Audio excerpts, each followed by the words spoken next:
ಮೊನ್ನೆ ತಾನೇ ಬಡ್ಡಿ ಬಸಲಿಂಗಪ್ಪನ ಬಗ್ಗೆ ಒಂದು ಸುದ್ದಿಯನ್ನ ಮಾಡಲಾಯಿತು. ಸೊ ಅದೇ ಸುದ್ದಿಗೆ ಅನುಗುಣವಾಗಿ ಒಂದು ಗೈರನ ಜಾಗದಲ್ಲಿ ಕಬ್ಬು ಬೆಳೆದು ಸರ್ಕಾರಕ್ಕೆ ವಂಚನೆ ಮಾಡುತ್ತಿರುವಂತಹ ಬಸಲಿಂಗ ಕಿಲೆದಾರ್ ಬಗ್ಗೆ ನಿಮಗೆಷ್ಟು ಗೊತ್ತು? ಸೊ ಬಸಲಿಂಗ್ ಕಿಲೆದಾರ್ ಎನ್ನುವ ವ್ಯಕ್ತಿ ಸರ್ಕಾರಿ ಗೈರನ್ ಜಮೀನಿನಲ್ಲಿ 4 ಎಕರೆ ಗಂಟಲೆ ಕಬ್ಬು ಬೆಳೆದು ಕರೆಂಟ್ ಅನ್ನ ಕದ್ದು ಹೆಸ್ಕಾಂ ಇಲಾಖೆಗೆ ವಂಚನೆ ಮಾಡಿದ್ದಾನೆ.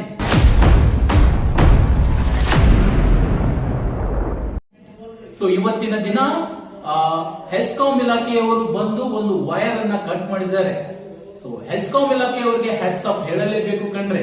ಯಾಕಂತ ಅಂದ್ರೆ ನಿನ್ನೆ ದಿನ AEE ಅವರಿಗೆ ಹಾಗೂ EE ಅವರಿಗೆ ಕರೆ ಮಾಡಿ ಈ ಒಂದು ಸುದ್ದಿಯ ಬಗ್ಗೆ ಒಂದು ವಿಸ್ತರಣೆ ಮಾಡಿ ಹೇಳಿದಾಗ ಇವತ್ತಿನ ದಿನ ಸೆಕ್ಷನ್ ಆಫೀಸರ್ ಆದಂತಹ ಬಡಿಗೆ ಸರ್ ಹಾಗೂ ಲೈಮನ್ ಅವರು ಹೋಗಿ ಒಂದು ಕರೆಂಟ್ ಅನ್ನ ಕಟ್ ಮಾಡಿದ್ದಾರೆ.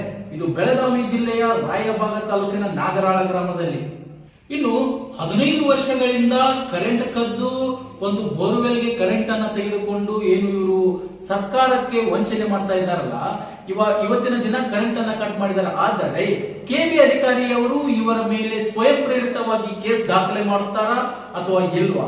ಯಾಕಂತ ಅಂದ್ರೆ ರೈತರಿಗೆ ಸರಿಯಾಗಿ TCಗಳನ್ನ ಕೊಡುವುದು ಇವರು ವಿಳಂಬ ಮಾಡ್ತಾರೆ.